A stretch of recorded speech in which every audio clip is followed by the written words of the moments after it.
And it was weird because she forgot her EBT cards, and that was super weird because she loves guacamole, and that shit's expensive. And she wouldn't forget that on Taco Tuesday. Hi, I'm the person who killed Pound Cake, Annie. And I'm the one who remembers the show and is going to be carrying this episode, Minty. Bullshit. And welcome to Fun Untitled. We serve every podcast with an FU. And today we're saying FU to RuPaul's Drag Race All-Stars Season 8. Fuck! I named it 7. The cast of lackluster queens. Oh, there's a few gems, surprisingly. So, if you don't know, this is the season where apparently behind the scenes, all the queens they asked, like the first draft, kind of said no. So, this is the second draft queens. Oh, really? Yes, you told me that. Did I tell you that? I don't remember telling you that. So, that kind of explains why there's no chemistry whatsoever to be found. Maybe except Lala Ree wanting to fuck that one queen. Alexis Michelle. Well, Alexis Michelle wanted to fuck Lala Ree. And Jimbo and Candy had like a weird thing where they went on tour, so like everything seemed kind of fake between the two. With Heidi in Closet. Yeah. So we're gonna go over this. I wouldn't say this was a terrible season, because I think actually the challenges were pretty good. That's true. Because, okay, let's start with the first one, right? The girl group, disco, or glam rock version of money, success, fame, and glamour. I don't like it when they start with a girl group challenge, because to me, it says nothing about anything. Every first challenge should be a talent show so that you can carry your own merit. And if you go home first, that's on you. Maybe a ball? Maybe. Maybe a ball. Definitely not a script. Like, no acting challenge. I don't know, improv would be cool. I guess, but then, like, the comedy queens would just do good and the fashion queens would struggle. That's how Kamora Hogg went home. Yeah, but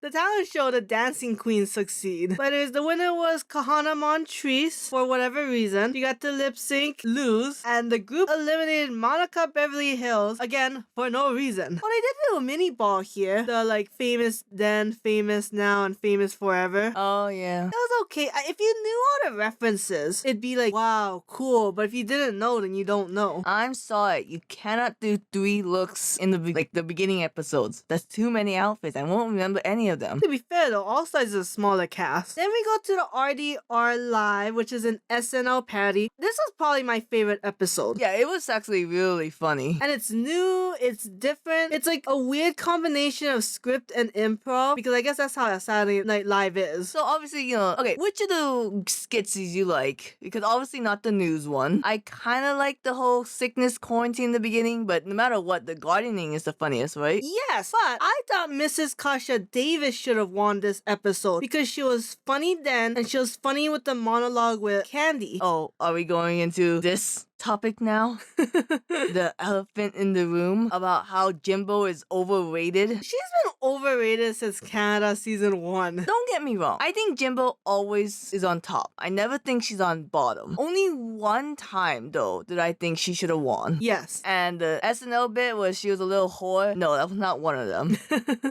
I like that one queen who, doing the gardening, it's been a while, but like she came out like, whack my bush, and then she left. And I was like, I don't know what you were here for, but I think you were funny and you was a butch queen. That was Mrs. Kasha Davis. And she should have won. Exactly! So Jimbo lip synced to Pangina Heels, lost, and they eliminate Naysha Lopez, which I feel like, yeah, I guess so. I actually don't really like Naysha Lopez's look. Sometimes she looks really hot, and sometimes it says jank. Like her entrance look was jank. But I follow Maddie Morphosis on Instagram, and she has this like show called Give It To Me Straight, which I didn't realize until watching that Pangina Heels eliminated Jimbo from UK versus the world. Oh. UK versus the world, you don't win money. So Pangina was like, you gotta give me a cut now, because you never know where you're gonna be on All Stars without me. But anyways, very funny. I did think Kahana did worse than Naysha, but it's not really about that elimination. When you eliminate someone, are you doing it by that week, track record, or how you feel? See, I'm a dumb bitch. And as a dumb bitch, I get core memories of things that shouldn't be core memories. So Tom Colicchio's in my head being like, it doesn't matter about track record. If someone comes to your restaurant and they have one bad dish, that's all they're gonna remember. Oh. So I always judge it just based off that 1 week challenge. Like, I'm sure we had queens before who were doing really well, but in one slip up and then they went sent home. Right. I think mine would be a balance of track record and how you did. But I think if you did kind of bad, then I'd let you go. But if you did totally bad, like you just fucked up that week, you're gone. That's true. Do you think Queen should play the game more? The whole I should get out the stronger queen so that way I can win. You know, I will talk about that a little later when it comes to Jimbo versus Jessica. But for now, let's go on to episode 3 for the supermarket ball, where they had legendary queens, Fruity Patootie, and supermarket supermodel. I'm surprised none of the legendary queens played off of Jujubee's read of Raven of being like, y'all legs and dairy. Assuming any of them watch season 2. One of them is from season 2. You know, all I remember from this episode is the fact that the bottom 2 queens had too much on. Darien Lake and Mrs. Kasha Davis. The comedy queens. Which one of those queens is like, I never dated, always spread kindness, not STDs? Darien Lake is the one who's never dated. Mrs. Kasha Davis is there's always time for kindness. Oh, I merged the two in my head. Yeah. This could have gone either way, but I think because I like Miss Kasha Davis in RDR Live, I would have kept her. But I think Mrs. Kasha Davis is more funnier than Darien Lake. Now, what I want to talk about, yeah, those two losers. We're never going to win the fame game. We're never going to win RuPaul. I would like to talk about my girl Jessica Wilde and her pretty outfit. I cannot believe how well she did in this season. Because I feel like older queens, they either do really bad or really good. And Sophia Yara didn't do that well. So I thought Jessica Wilde wasn't going to do that well too. But she like excelled. Because I definitely don't remember her from her season. But now we do remember her as the one who had giant titties doing coconuts. I don't know. Sophia Yara also did something very similar. And they're best friends, so they're probably sharing the same boobs.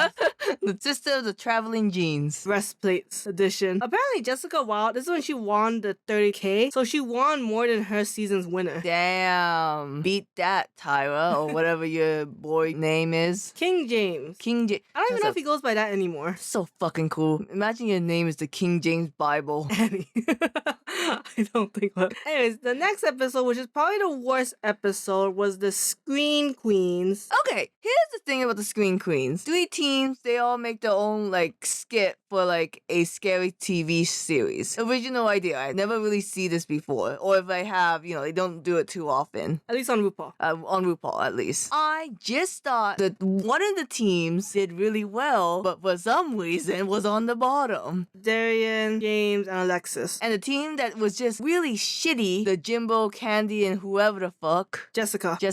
I hated that so much. Because it seemed like it was just a platform for Candy being herself and Jimbo being batshit crazy. I don't even remember what the third team did. Yeah, I don't really know what... It was the right. stupid Lala Ree and Heidi in the closet was being hillbillies. Yeah, with Kahana. That's when they're like, we're 2 idiots trying to kidnap someone. That was okay. Kahana did nothing. Well, Kahana can't act, clearly. And we'll talk about that later. So yeah, I agree with you. I thought Darian had a super good idea. I did agree though that the references they chose were so old, nobody was gonna get it except RuPaul. And I think even RuPaul would be like, why? Okay, I kind of have to think about it. I get it. I did not think Jimbo should have won. I mean, when it comes to overacting, Jimbo's always gonna win. I guess. Because Lala Ree and Heidi kind of did very similar things and did not turn out for them. So Jimbo loses another lip sync and the group chooses Darien Lake to go, which is fair. Yeah, she was on the bottom quite a bit. Quite a bit. You know, 3rd time's the charm, Darien. Jump in the lake. Then we go to the Snatch Game of Love. We're not talking about any of these runway things. No. They all kind of suck, let's be honest. There's like a few outfits of Jessica Wilde that I really like. And there's a couple of Jimbo's one too. But otherwise, some people like Lala Ree's, but I'm not really feeling Lala Ree's fashion. The Snatch Game of Love, this one was pretty entertaining. I'm gonna say something so fucking controversial. I did not enjoy Jimbo as the little girl. Shirley Temple? I didn't think it was fun. I think she had 1 or 2 good jokes. And other than that, I was just kind of uncomfortable by it. I do like Jimbo's Shirley Temple. I kind of get what you're saying because it's super weird, it's super off topic, but it's also kind of like that's the point of Snatch Game is to be outrageous and to just kind of do whatever you want just to be funny. I will say it was very unique. It's the most unique Snatch Game I've seen. Yes. Up there with Gigi Good being the robot. Oh, that one's so good. And Jinx Monsoon being the old lady, Little Edie. Did I get the names confused? No, she was Little Edie, but you're talking about her season 5 performance. I think you meant to say her All-Star 7 performance when she is a legendary star that I'm sure everyone at home knows. Oh my god, when it came out, I kept watching that Snatch. I can see her face. I can hear the jokes. I cannot remember the name. I will say in my head in Snatch Game, there's memorable performances and hilarious performances. Like Flavor Flav and Eartha Kitt will always be one of the funniest to me. I love that one. I don't know. Some people are saying like Jimbo's one is like one of the best ones. She did a good job being the character, but not like insulting. Yeah, it's up there for sure. Yeah, and I thought hiding in the closet was a cop-out. I don't like it when queens pick a fictional thing. Like one time Trinity the Tuck was Satan. Yes. I don't like the fact that hiding in the closet was Blackbeard, despite the jokes being funny. I do feel like it's a cop-out. See, if you're gonna do a dude, it better be fucking funny. But if you're gonna do a fictional concept, then like, you better blow my fucking mind. And not just pick on that poor Kahana Montrese the whole time. Kahana Montrese being mad at what Heidi did is so ridiculous. Like, it's Snatch Game. She was trying to bail you out and you just took it all wrong. Now, I don't know if it was in Heidi's right to do so. And honestly, if I was in Heidi's position, I would not have done it. But I mean, come on. I just think the fact that it's Snatch Game, like you are supposed to like shit on the queens that's doing really bad. Like that one time, I believe it was Utica who had to do like a stand-up monologue, but she was doing really bad, and the only funny joke was her acknowledging she was doing really bad. And the hecklers. Yeah, because the hecklers is, it became funny. I'm sorry that the social climate changed, but hecklers are funny now. Everything's in cycles. But Connor Montrese did say that, the editing took out like a bunch of Heidi like jabbing her, and I'm like, oh no, they took out some funny jokes.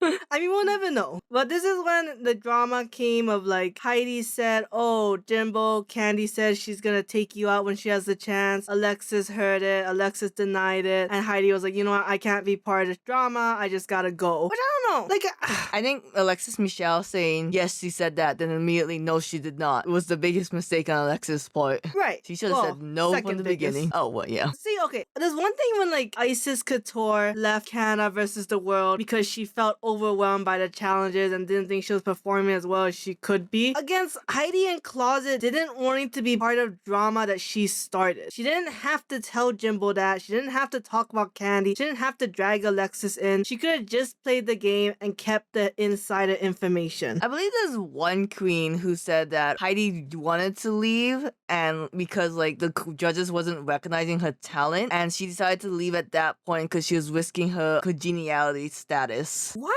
do queens care about the congeniality status? It doesn't do shit. I mean, it's kind of the reason like you don't want to vote out a popular queen, because like your career is still afterwards on social media, and like you don't want like a bunch of hate from fans. But not like Heidi was doing anything to get hate from. I mean, I guess people don't know, and it's hard to tell. Because honestly, I think Heidi got so polished, considering how she did in these first 5 episodes, that she honestly could have maybe not won because the favoritism towards Jimbo is very strong, but she could have gotten very far. Oh, and then Jimbo lip synced to Jasmine Candy, and oh my god, not only did Jasmine Candy look hot as hell, but that thing she did with the backflip, stopping and going to the splits was also hot as hell. How come whenever I say this Bleach character is really hot, you say, oh my god, but you can gush about women? Because you jump from character to character as being the #1 hot one for you. I'm just saying facts. That is just like a broad statement. I'm not making any superlative like, this is my boy. No, now you're my boy. Now you're my boy. You sound like Joan River in that one. My child.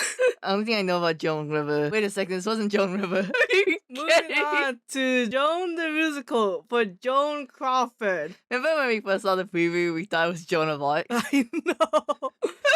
Bring the axe. I'm like, I don't think Joan of Arc died by an axe. She got burned to death. And also, did we like run out of divas to do musicals of? I was thinking about the Women of History musical they did, and I guess Joan of Arc had a George Washington moment where she had an axe. Oh my god, I wonder if they'll ever do like Princess Diana. Joan Crawford the musical, in my opinion, the best musical I've ever seen on RuPaul. I think it's pretty good. I don't necessarily know if it's the best one, but I do think it's pretty good, especially because I love that's live singing, or them singing and not just like lip syncing to Wig Loose. I thought the dancing was cool. I thought it was very nice. They had a bunch of different genres. I thought a lot of queens really shine. Here's the thing though, everyone did well. I don't know if necessarily Candy Muse. No, she didn't. Should have won. Oh, sorry, I had a little burp there. I also didn't think James Manfield did bad. I mean, I think Hannah's one was okay, so I'm okay with her being on the bottom. I didn't feel like James should have been there. I believe this is the episode where I thought Jessica did really well, and I thought like 3 other queens did did better than Candy Muse, but she won because that was the narrative of the episode. She fought for the role and she needed to redeem herself from the social media one. And I'm like, this is a shitty narrative you put here, RuPaul.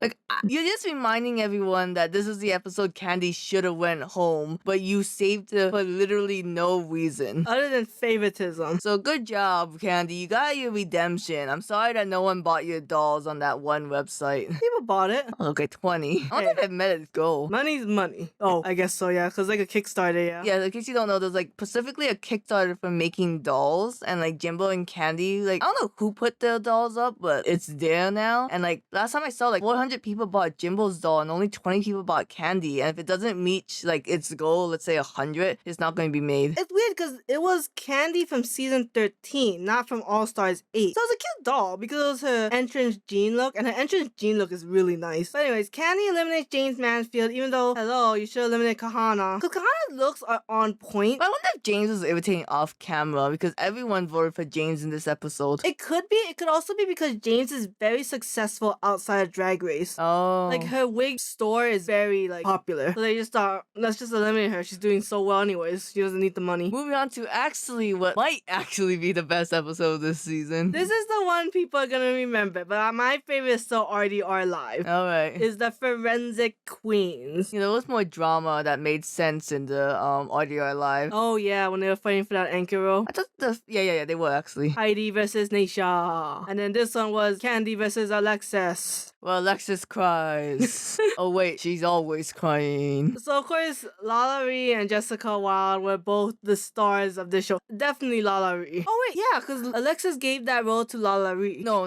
she was fighting with Candy. No, she gave the role to Lala Ree, then she had to fight Candy. Oh.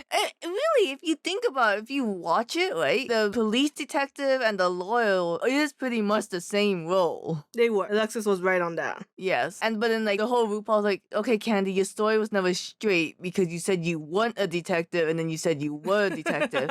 So are you a nosy bitch or do you have a badge? And I honestly have no idea, no earthly idea why Kahana was on the bottom but Candy wasn't. Oh, Because everyone said, the judges said, Candy, you weren't great, you're just being yourself, but I love you, so that's fine. I get what you're saying, yeah. Alexis Michelle definitely on the bottom. Yes, she wasn't funny, that's why. It's honestly a toss-up to me if it's Kahana or Candy, because Kahana can't act. And Candy's not acting, but she's kind of amusing as herself. But we're kind of asking for more. And we never gotta ask more from Candy, it's too much. And this is like one of the worst one-ways, miss fill in the blank. Oh yeah, it made no sense. Eloquence. He was too eloquent. That's why I ran away. But yeah, so Lala Ree eliminated Kahana Montrese. Finally. About damn time. And then we get to another design challenge. You're a winner, baby. Yes, we sure did this challenge. Oh, okay. I had to think a minute of what this was. This is when they got like a winner's box. Oh! And they had to design one that's like based on materials from another queen. And Lala, we had the really ugly wig. Yes. Because all I remember was Alexis Michelle, Trinity the Tuck, Jimbo was Trixie Mattel. She had that completely covering the face. Jessica Wilde was Sonique. A fellow sister. I can't remember what Candy Muse and Lala Ree were. I think Lala Ree was Monet. One of them was Monet Exchange. But moving on. Someone had to be Alaska, right? Was Alaska in this one? Well, because I thought all the winners was here. No, it's just enough winners to, Oh, okay. cover the 5 or 6 queens that were left. See, that's dumb. This is 8. They should have done this for the, final 8 or final 7. Oh my god, they should have. That would have been so cool. Right? But they didn't. What? Because they didn't want to do the sheriff actor. Whatever your name may be. The what? It's the first one who won, who's like best known for sheriff impersonation. Oh, Chad. Chad Michael, yeah. They didn't want to do it. Yeah, I guess. So then we get to the drama. Wait, it has to be that black queen, the one that she had the cape. It was really cute. Jada Essence Hall. Oh, you're right. right. It was her. But who had who? Oh, who knows? Moving on. For all I know, Lala we could have had Pokemon trees. So we get to the big thing where Alexis Michelle wins because, I mean, she deserved that win. She lip synced against Nikki Doll to like one of the worst songs ever. I don't know if this was worse or Old MacDonald. And for some godly reason, which we'll go over the hypothesis, Alexis Michelle chose Lala Ree. And the theory is that because Candy Muse is such a favorite of RuPaul, Alexis Michelle did not want to piss off RuPaul and then chose Lala Ree. To which I gotta say, Alexis Michelle, you are not gonna shag Lala Ree at this rate. I'm basically, right? I just hated Alexis Michelle trying to justify, well, I said I would never forget this moment, and I didn't. I won't, but you're still going home. Like, shut up, Alexis Michelle. You don't owe Lala Ree a goddamn thing. And kind of, because it was kind of obvious who you'd pick. Unless Lala Ree was gonna, like, pick Kahana because she's gonna eliminate the stronger opponent. So then we get to the Carson Kressley roast. I thought it was a very good roast. Alexis Michelle was pretty bland. Candy Muse's whatever. Jessica's was funny. And then the Joan River of Jimbo was just super funny. I'm gonna run out of guest judges to roast. I mean, they could just do RuPaul and Michelle Visage again. I like it when they roast each other. Can I say something that's gonna be controversial? What? I wish I learned more about Carson Kressley this episode. All I know is that he likes horses. And he was on Dancing with the Stars. And he was the original Queer Eye guy. Like, I feel like I learned more about Ross Matthew, like how he wrote a book. Yeah. Yeah. That's all you learned. And then Jimbo finally wins a lip sync to Freakazoid, a song that's kind of within her realm. In her baloney outfit. And it's weird. I wonder why she brought back so many Canada Drag Race references. Merchandise. I mean, I guess, but I'm like, you don't normally do that. But you also don't normally go on like a different nation's all-stars that isn't versus the world. Maybe it's to get people to watch Canada's Drag Race. You know how hard it's gonna be to find. So then we go to the lesbian makeover. I hate makeovers. I thought Jessica should have won. Candy's one sucked. Jimbo's one definitely sucked. Can I talk about the thing that pissed me off? The whole, alright, Candy, if you win, you get to eliminate a queen. However, if the two losers vote for each other, then the vote will go back to Candy. It's like, hey RuPaul, unless one of these queens were going to sacrifice themselves via Avengers Endgame, I don't think you wanted any other queen's opinion other than Candy's. Well, there was a small chance that they could have. A very small chance. You know why we needed this? Because Priyanka looks so goddamn hot in that outfit. I just wish the vote just went back to RuPaul. Or maybe not have a fucking final 3 in a voting game. Or, you know, like how we did in season 3, we gave it to the loser queens to vote. No, we're not doing it to give it to the loser queens. That's a ridiculous notion that Survivor made, and it's stupid. You're stupid. Okay, so Candy eliminates Jessica Wilde. And this was a very controversial pick also, because if Candy Muse really wanted to win, she should have eliminated Jimbo. On the Sibling Rivalry podcast that's usually hosted by Monet Exchange and Bob the Drag Queen, it was instead Monet Exchange and Naomi Smalls. And if you remember Naomi Smalls, she was the one who eliminated Manila in All Stars 4 after Manila was killing the competition. Naomi Smalls' explanation of that you should always eliminate the strongest opponent, because one, you're in it to win it, and two, the backlash she got was honestly not that detrimental to her career. Like, it's weird because you have that, and then you have like what happened to Silky Nutmeg Ganache, where like season 11 ruined her. I think it's because like people didn't like Naomi's one action, and then people didn't like Silky's attitude in season 11. So it makes me think like, I don't know, because also you can think of like what Blue Hydrangea did, right? She eliminated Pangina Heal and then won the damn thing. I think with Silky, another thing too is that she was technically like at odds with the quote-unquote freak, and ever since that one season with Jinx Monsoon versus Alaska Talks,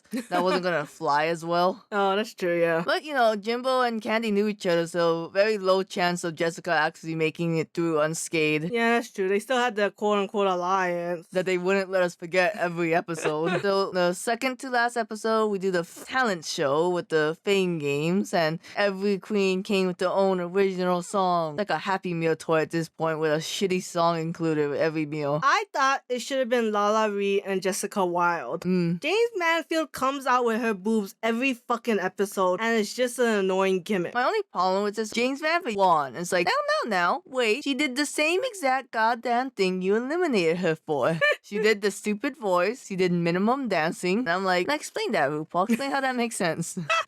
I would have voted for Jessica Wilde for the Fame Games, except I didn't want to give out my email. It's okay. I had 10 votes. I did some Jessica Wilde, some to Lalaurie. I think they did all Lalaurie. No, what I did was that we were 3 people in the room. I had 10 votes. I went around the room, like, say a queen, and like, I only want Lalaurie. Okay, Lalaurie. What do you think? Okay, Jessica Wilde, this comedy queen, this person. Like, okay, and that's it. Somebody said Monica Beverly Hills, and you're like, nope, ignoring that one.